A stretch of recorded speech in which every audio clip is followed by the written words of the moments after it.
Con el objetivo de tener un equilibrio demográfico en la capital, el Congreso local propone dividir 5 alcaldías para que en lugar de tener 16 demarcaciones sean 24. Las alcaldías que se pretenden seccionar son 5, Álvaro Obregón, Coyoacán y Tlalpan en 2, Iztapalapa en 4 y Gustavo Amadero en 3. Las demarcaciones, como las conocemos hasta el día de hoy, rebasan la media poblacional de 600,000 habitantes, lo que origina la carencia en la prestación de servicios básicos, por lo que con la iniciativa se llegará a todos los capitalinos.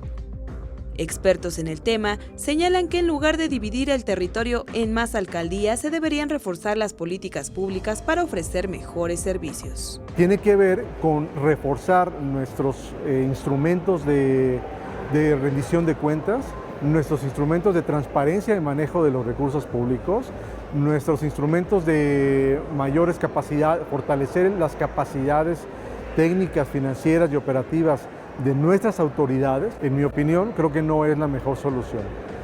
En todo caso, lo que debería de prevalecer es la pregunta sería cómo hacemos para atender de mejor manera esas demandas a partir de la estructura actual que se cuenta